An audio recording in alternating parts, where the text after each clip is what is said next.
All right, good morning. Tuesday, November 26th, 2024, approaching Thanksgiving.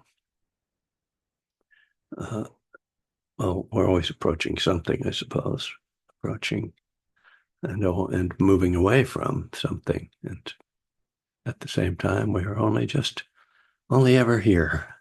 Anyway, don't let me start becoming profound. Nothing more annoying than profundity. Uh, we're here just to, you know, to be normal, let's just be normal, whatever that means. Um, so we're going to start with 20 minutes of meditation. And then if I think of anything to talk about while we're meditating, I'll do that. Um, I tried once today, it didn't work. So uh, you never know. The heater just went off. Anyway, Zoom doesn't allow you to hear the fan, I'm pretty sure. All right, sitting back, just settling into whatever is the most supportive posture for you. There are formal postures that are perhaps most conducive to concentration and clarity, but sometimes our bodies aren't really ready for that kind of formality. So I trust you to find what works for you and, experiment if you need to. It's not helpful to try to, fit into some mold. We either with our bodies, molding our bodies, or with our minds. So just settling into stillness. You can close your eyes or just lower your gaze. The reason I say that is that not everybody's comfortable closing their eyes. Of course, we're not together in a space, which is where people can particularly be uncomfortable. Um, if you have something that gets triggered in a group. But I also find that there are times when opening my eyes for just a moment can kind of interrupt uh, one of those mental excursions that just carry me into an unhelpful place. Just remembering that I am here in this body, in this space, and opening the eyes can kind of break that and bring you back into the present. Just to mention that, since I give that instruction so often without any explanation.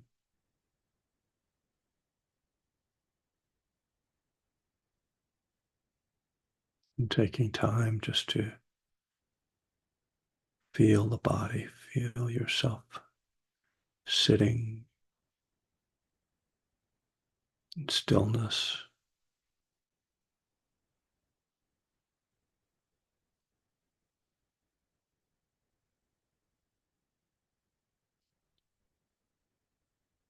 Noticing your relationship to your body, to feeling your body. Is there comfort in that, or is there some sort of resistance? Is there a restlessness? Is there a numbness? What do you feel?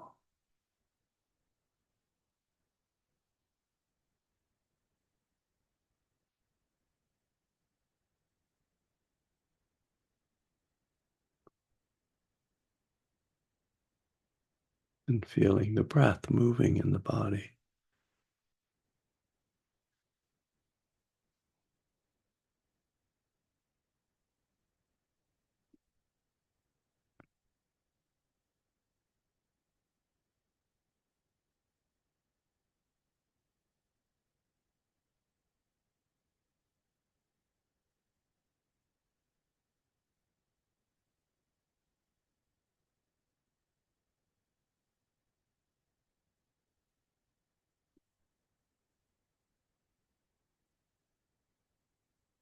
You can make a little more effort to pay attention to the specifics of breath, the specific sensations.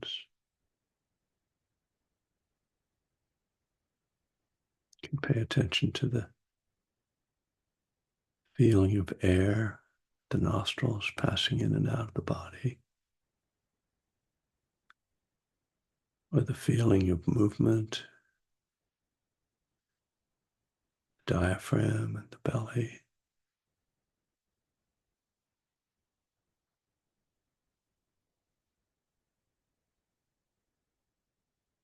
Or you can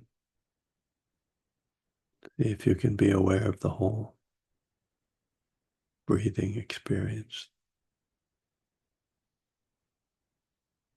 not trying to exactly concentrate, but rather to just have awareness of breathing so that there is still awareness of the body, the rest of the body. Awareness when thoughts or other perceptions pass through the mind.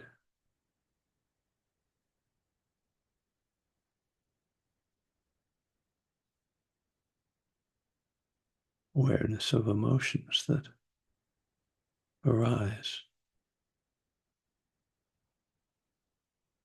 with the breath holding you to the present moment. The breath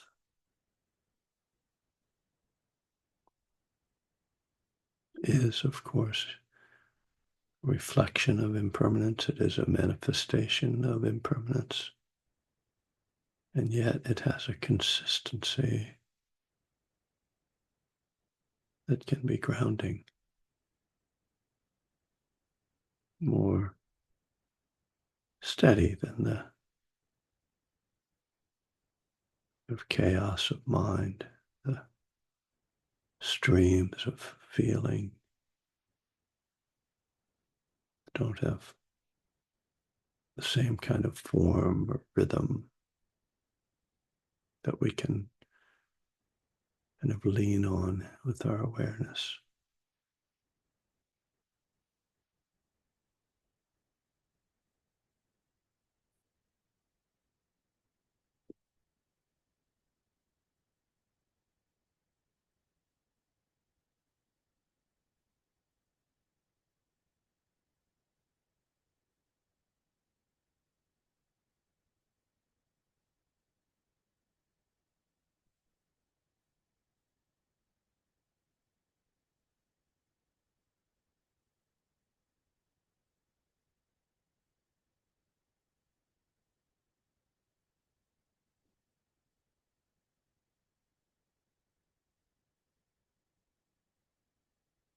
When we find ourselves like completely lost or drifting away, can make a little more effort to come back to the breath.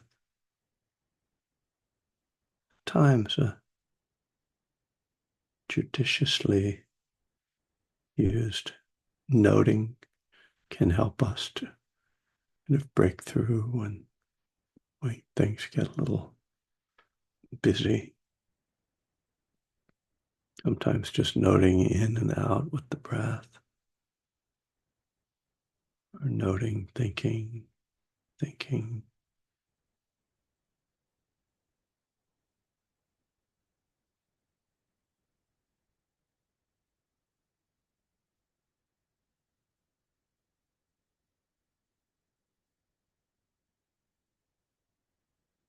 When the thoughts or feelings, or if the thoughts or feelings become difficult, become uncomfortable,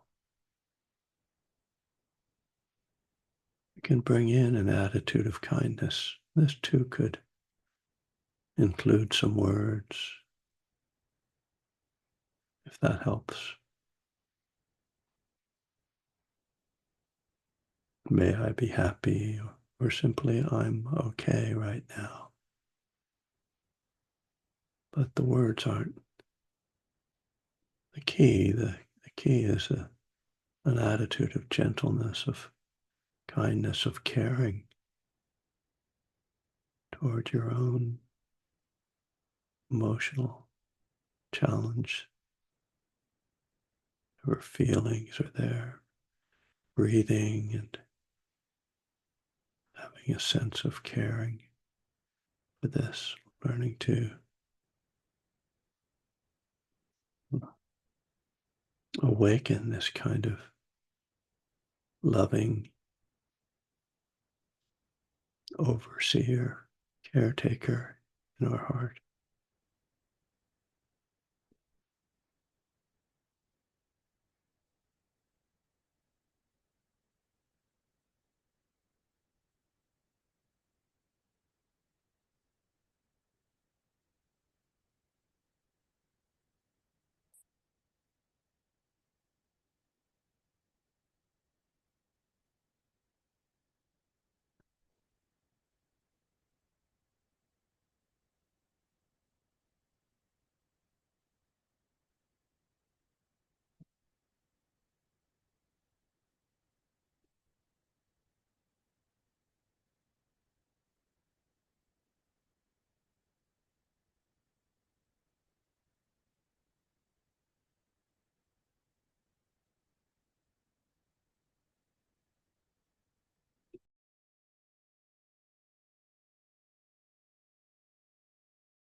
All right.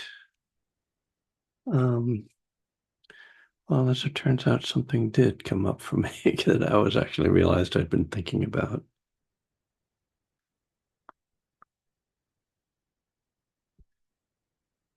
Mhm.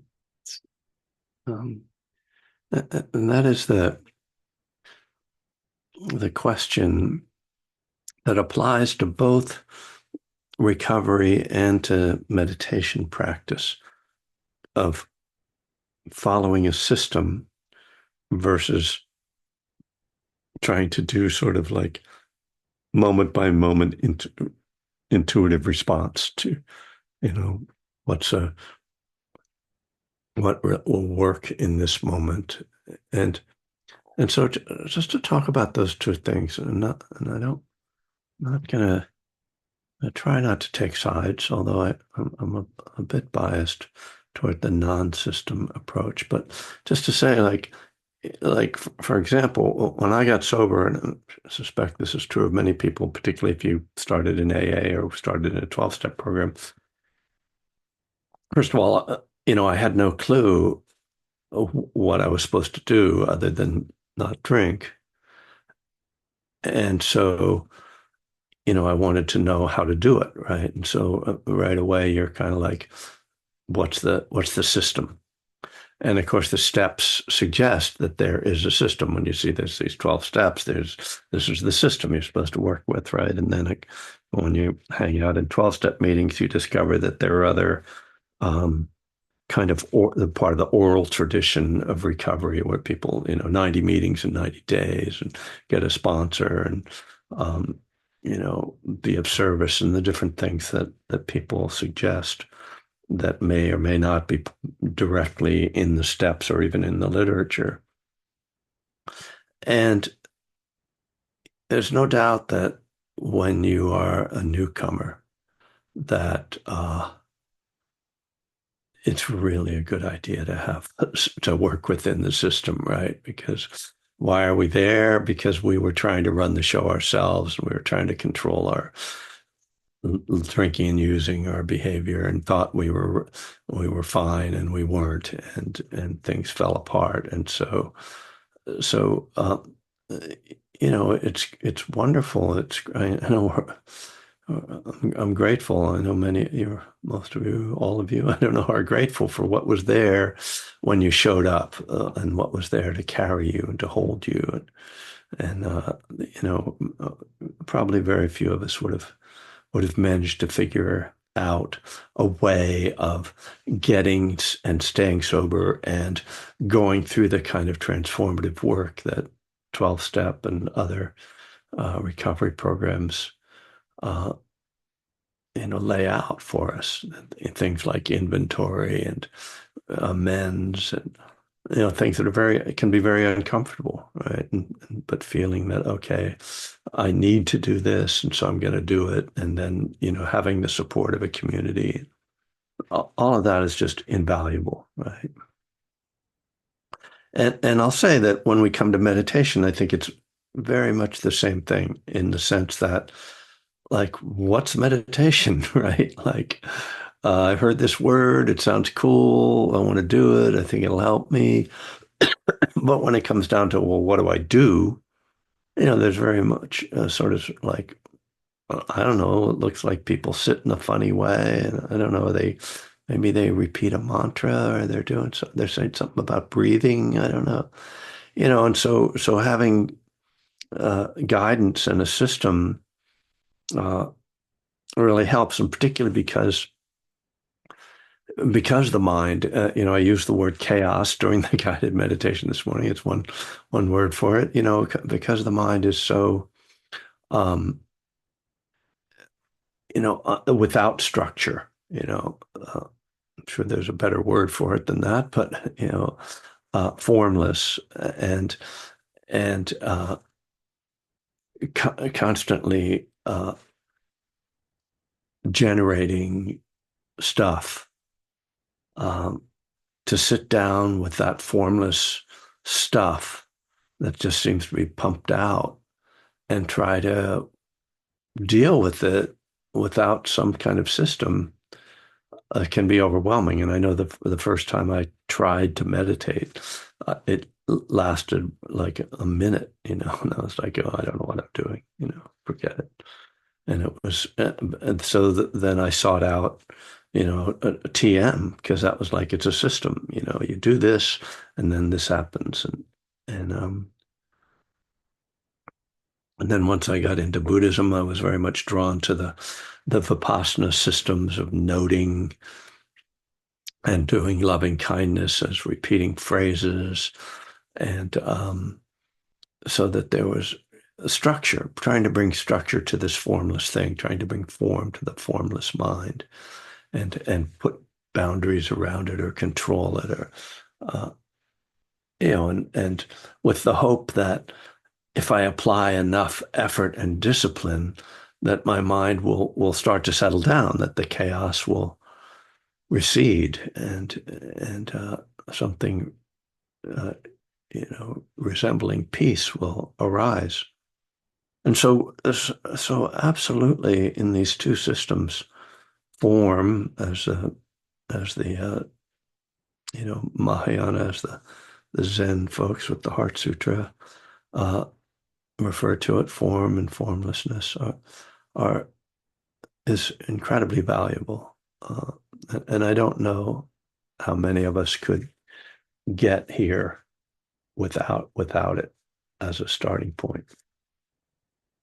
And as you can, uh, I'm not saying but, I'm saying and over time, form can start to become more limiting rather than freeing, right? And this is where we run into the real challenge, right? Because if we're talking about the addict, the rebelliousness of the addict, right? The go it alone attitude of the addict, the I know better than other people thinking of the addict can come in uh, and undermine our recovery, right?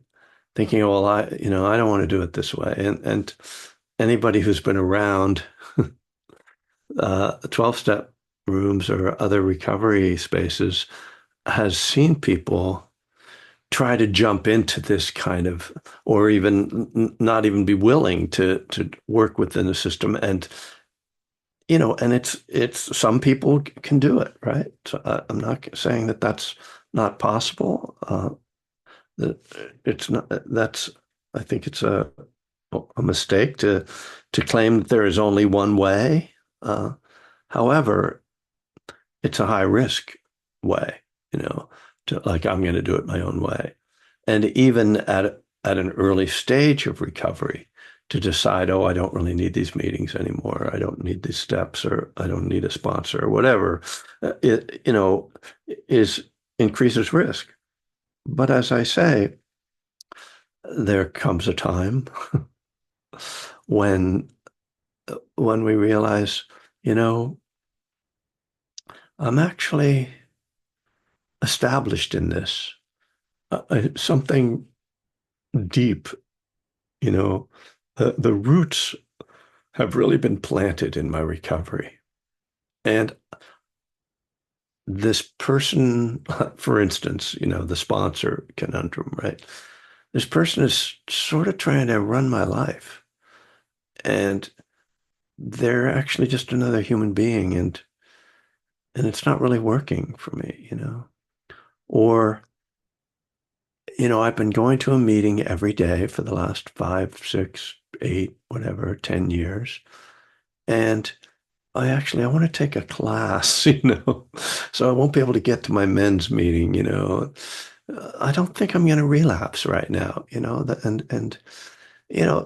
because, if we think of our recovery and our spiritual process, practice as trying to move toward freedom, and I realize, you know, there's a point at which we're actually uh, limiting our freedom.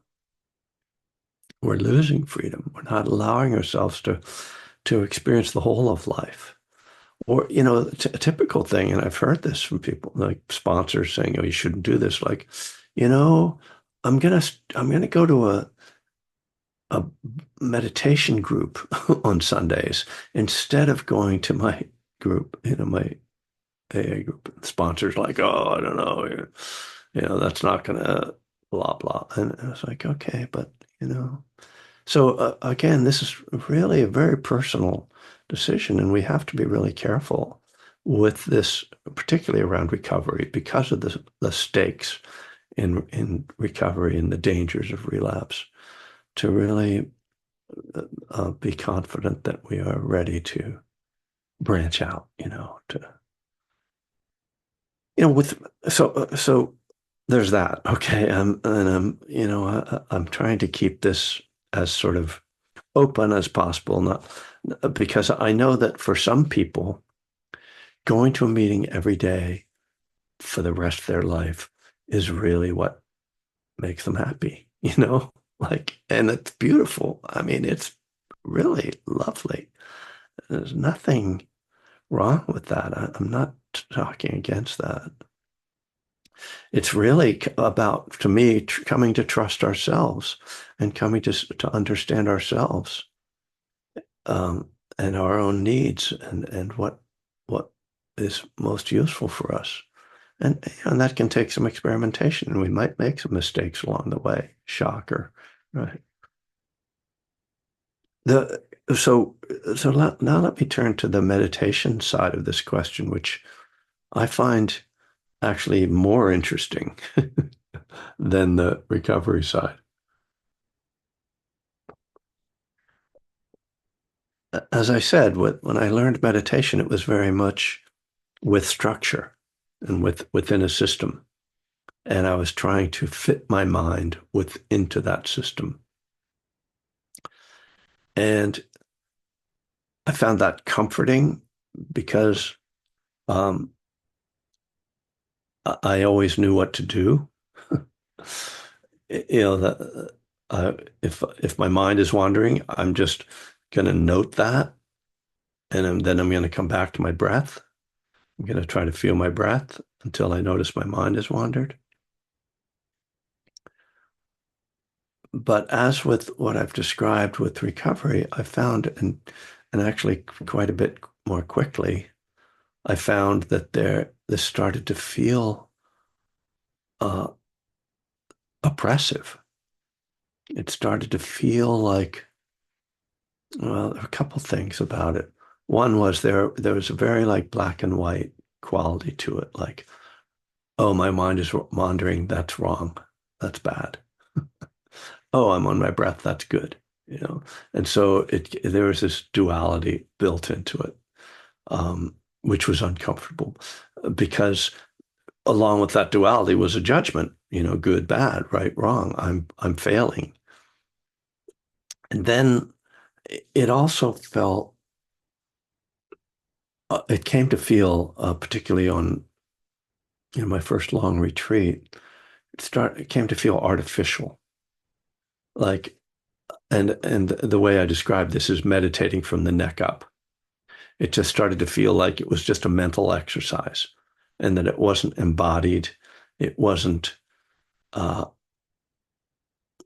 when you hear like the language that the Buddha uses, and that phrase that I love, pervading the all-encompassing world with a mind imbued with loving kindness. It didn't feel like my practice was pervading my body or pervading my mind or imbuing my mind. It felt like I was checking off boxes, do this,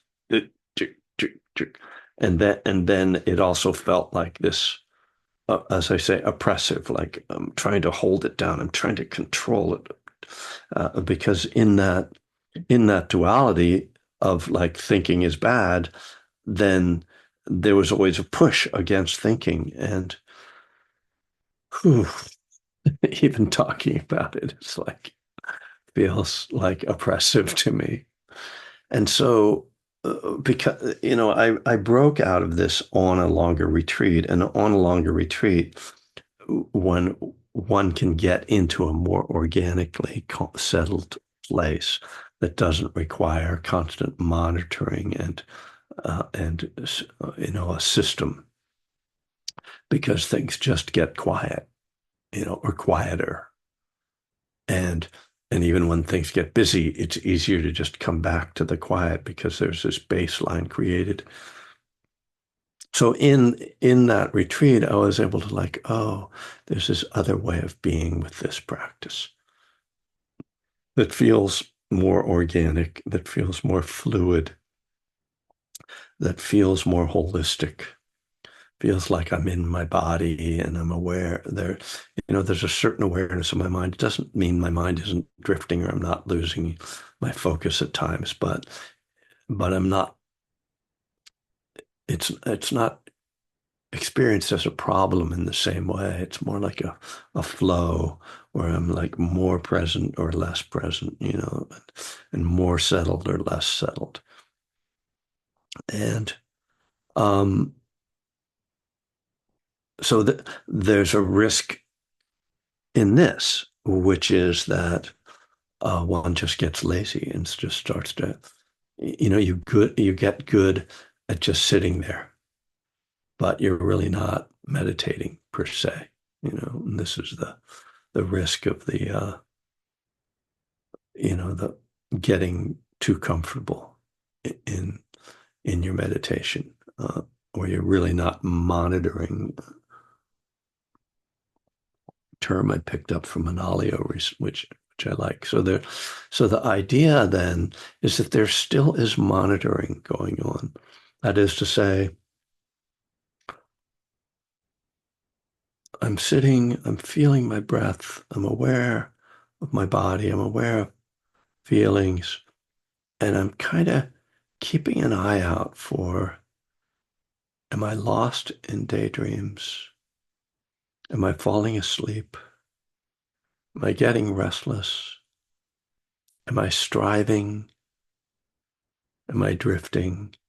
So those are the kind of monitoring things. But there isn't necessarily a system. So, I've been taking this course and Joni's been in my group. I on the Anapanasati Sutta, and it was just offered by Analio and then through the Barry Center for Buddhist Studies. And I've talked a lot about the Anapanasati over the last couple of years, and something I've worked with a lot. Um, but at times it feels like I'm being pushed back into this systemic way of working that it can feel natural, but that it again, you kind of have to, I think, so maybe to bring all these things together, the meditation and the recovery, is that we're not throwing any of it out, right? I'm not throwing meetings and steps and, service and inventory out. I'm not throwing mindfulness, concentration, loving kindness, right effort. I'm not throwing any of that out. Uh, I'm saying what's so the term monitoring is a helpful one for both, right? Like what's going on right now? And what I have a set of tools, and I've worked with these tools for a while now, right? This is assuming you've been in recovery for some years, and I would say minimum 5 years, and ideally 10 years before you start to really feel like, okay, I've kind of got this, kind of have my sense of how this works for me, and I'm monitoring how I'm doing. And the same thing with meditation, like, okay, do I need to put more structure in here? Or, do I need to settle back? And where do I need to put my attention? What's the most useful place to put your attention? Because again, we have these systems that say, oh, pay attention to your breath. Okay. Or, the Goenka system, feel the sensations through your body, move your attention through your body, or repeat these words, may all beings be happy. And so we have these tools that are, yeah, those are useful, but we need to sort of say, well, what's happening right now? It's why, in the middle of the meditation, I said, like, notice if there's like some uncomfortable feelings that you want to bring kindness to. Like that's one of the things that I monitor when I'm meditating. That's like very high on my list of monitoring things. It's like, is there a sadness? Is there a grief? Is there just a angst? Okay, I need to, and again, only through practicing, having practiced a lot of formal loving kindness, have I developed the capacity. We develop these capacities, right? Develop this capacity to more or less non-verbally evoke a feeling that I bring to it. And it's hard to, you, I'm not sure you can even teach that, which is one of the reasons why, most meditation teachers um, teach structured systems because it's hard to teach non-structured, non-systemic ways of meditating. But the ultimately, meditation is not about form, and the problem that happens, and again, this happens with recovery too, is like we get so attached to the form, but if it's not connected to our felt experience, to our lived experience, to our how we are actually being, then we get disconnected and relapsing happens, or unwholesome activities start to slip in and unwholesome mind states because we're not actually taking care of ourselves. We're just being good little soldiers. Yes sir, let me okay, I'm thinking, noting, I'm writing my inventory. Okay, good. Like yeah, but what's happening in here? What's really happening? It's tricky, right? Because we're asking ourselves to trust ourselves. And part of AA is to learn not to trust yourself, frankly. You know, I mean, this is the process, right? You come in and you learn that you can't trust yourself. And then you have to learn over years to trust yourself. And so when do you, are you allowed out of the womb, if you will, the AA womb, to go on your own 2 feet? And there's nobody to tell you that, right? As a sponsor ever said, I think it's time for you to not have a sponsor anymore. No, sponsors don't do that. You have to do that. You have to fire your sponsor. And man, watch out. Don't tell anybody you did that. The first thing they'll say is, well, who's going to be your sponsor now? And I don't have a sponsor. I fired that guy when he told me I was going to relapse if I put my name on the cover of my first book. Oh yeah, like, but I mean, it was an AA. I call it the AA curses. There are AA curses. If you do that, you're going to drink. Well, that was 20 years ago. I haven't drunk that since then. I mean, I still could. I'm not saying I won't, but pretty sure that that was magical thinking, and it was the end. I mean, I'd been with him for a long time. He'd gotten me through some did incredible things to save. I don't know, save my life, a term overused, but improved my life radically. Incredibly grateful to him, and it was over, and hasn't been a problem. Uh, so, this is, I mean, I think you can see how I see this process, but let me be a more explicit, which is that I see systems as vital for entering into meditation and recovery. structure, systems, routines, all of that vital. And there can be, for many people, an evolution toward less form, which is always tempered by and supported by the fact that anytime we need to revert back to more form, like, oh, I need to start going to more meetings, or I want to have a sponsor, or I'm going to work with a very structured meditation, that we're always ready to do that, that we're not shutting the door. It's not like I've figured it all out and solved everything, but just right now, what seems to be make sense is this. So, um, spiritual evolution, right? If we're not evolving in some way, then what are we doing? If we're just trying to fit ourselves into a box and walk around, spend the rest of our life in that box, I mean, it's better than being an active alcoholic, I guess, if we're talking about recovery. But it'd be nice to have more than that, to live outside the box. So there you go. Thank you for your listening, and I'll be interested to hear any responses, any questions, any corrections. Um, ooh, well, there's a direct message sent to me that's a little long, so um,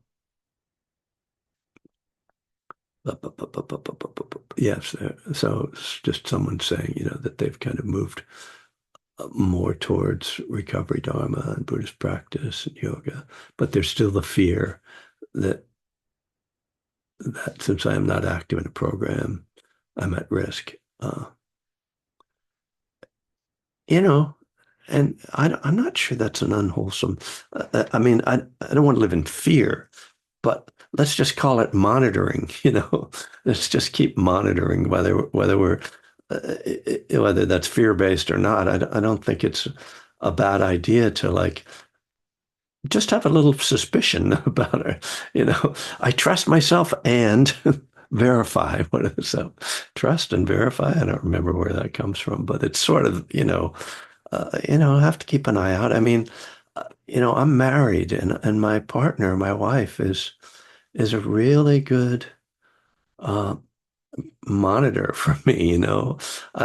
She certainly isn't my sponsor, but as with all good, solid marriages, if I can say this, she's my most trusted advisor, and I kind of count on her that if I'm going off track, that she kind of calls me out. It's not my sponsor, but there.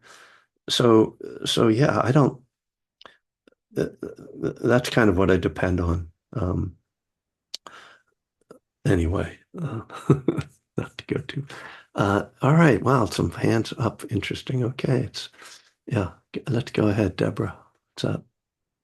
Good morning. Uh, Yeah, I think that whether it's recovery or meditation, it has to have some personal choice mm, or interaction yeah. involved.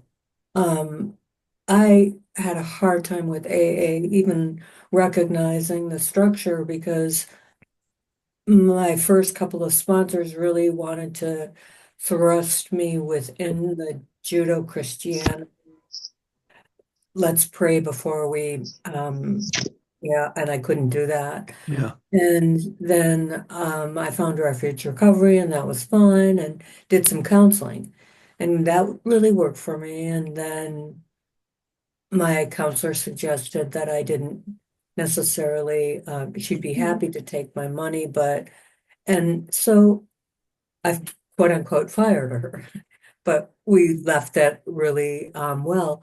And then within the refuge recovery group, we stopped refuge recovery because we wanted to read you. And within refuge recovery, you can't read anything outside. And so we Mm, opted out and now we read anything. And that's all good. And And now within our group, I found several Kalyana which Mm, is kind of a version of a sponsor. yeah, I can go to them, or now I belong to a Sangha in Santa Barbara, and there's people there that I trust with, you know, inner, I don't have turmoil anymore, so I can't even say that. There's no danger of relapse. It's all good. yeah. So thank you. And you're a great teacher. Good. Lovely. Thanks, Deborah.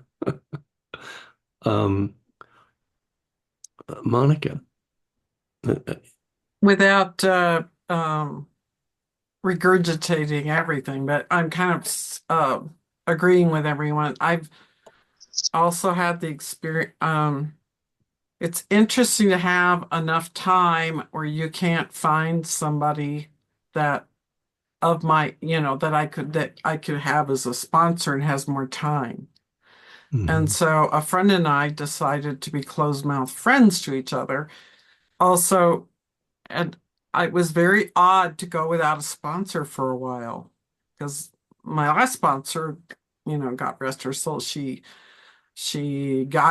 helped me get well when I wasn't well, yeah, yeah. and but she ended up with dementia and too Mm, much, as far as I know, she's passed away. It's been a mhm, while, but it was really odd because and then I did try, but nothing would stick. And yeah. so I'm just trying to trust one day at a time. But I wrote down here that I don't think I was truly ready until I could truly get ego out of the way. And there is, and the Buddha Yeah. says there isn't one, but the part of me that still wanted to be unwell, and Hmm. I'm not going to say that person doesn't come back because I have little moments, but that's just what I was thinking about. It's just, Yeah. um, but it was very strange. Because everybody tells you, oh, you can't do this the way you're, Right. Yeah. and but then I was also um when I was chairing in a treatment center, and these young people were reporting being thrown out of AA meetings. The Mm, minute they said anything about their drug addiction, I said, this isn't right either. This yeah. is the first meetings they're arriving at, so this is unkind and not accepting and not inclusive. And I mean, they don't have to, they have to be treated with kindness, not with rancor. So Yeah. yeah, so Thanks, Monica. Do I sense, Mickey, that you wanted Yeah, to I do. speak? Can you Good. hear me? I can hear you. Hi. Thank you, Kevin. I really appreciate well, I appreciate, but I appreciate the kind of uh, loose, the loose package of recovery, and the loose package of Buddhism um, I always think that I should be meditating better. We've talked about this, and I still think that.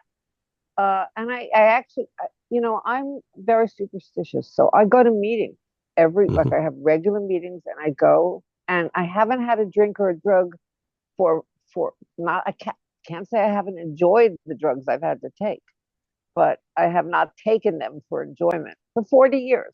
I'm not worried that I could get loaded. I Right. could like wake up and be loaded, but I go to meetings because it's what I do. And Yeah. it's worked Yeah. really well for me. I go to like one meeting a week, one Al-Anon meeting a week to try to rein in my big mouth. But I'm superstitious, so I Yeah. don't like to fix what's not broken. Right. And it's not in my head at all. It's like, okay, I'm going to go to a meeting because that's what I do, and I don't drink because that's what I do. So there's kind of a link between them for me. I don't feel terrible if I miss meetings. I just like to go because it Oh, seems like the right thing to do for yeah. me. Yeah. Yeah. You know, and at the end of the day, for me, it's like, am I enjoying this? not just like this is good for me, but so it's great. It's I go uh, to meetings I enjoy. yeah, I'm sure you do. That's lovely. Thanks, Kevin. Yeah, thanks, Mickey. Um, James, hello. Hey, Kevin. Kevin, thanks for the topic there. Yeah, a couple things came up for me was I started out in the Zen tradition, and it was very structured on the outside, Yeah. and even beginning it was counting breaths kind of thing. But Hmm. at some point, teacher would get us into shikantaza, Hmm. which is a more open awareness, which I think is what you're kind of talking about, more of a Hmm. inclusive as opposed to exclusive meditation, Yeah, and right. kind of a formless meditation. So, although on the outside it appeared very structured, rigorous, formal, the meditation itself, when you get to the shikantaza portion of it, was formless, and Yeah. I actually really enjoyed that. Um, as far as with recovery goes, yeah, I had a my first sponsor.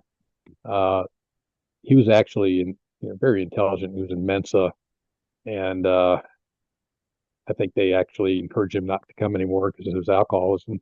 So AA was kind of his new thing, and he would throw this verbal jujitsu on me whenever I would, uh, have a question about the program or something.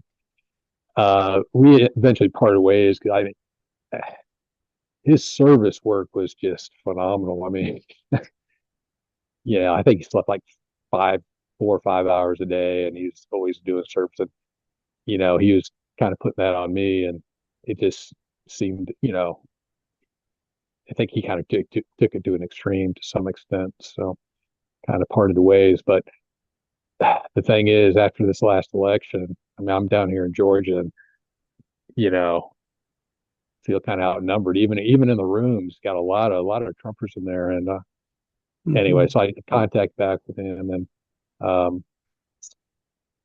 yeah, thank God he wasn't a Trumper. I didn't think he was, and we got talking. But I don't know how he does it. His wife is a Trumper. Hmm. And he went to some family function in Montana, and the whole family was, and but he navigated those waters, and so I'm kind of contact back with him. I'm trying to do the same thing because I'm the black sheep of my family. I'm the only non-Trumper in the family, and Hmm.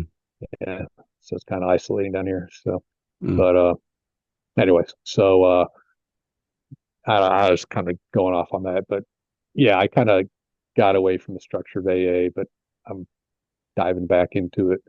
And but I really like the Dharma recovery program more so because it's not quite as you got some Bible thumpers down here, the Judeo-Christian thing, but Hmm.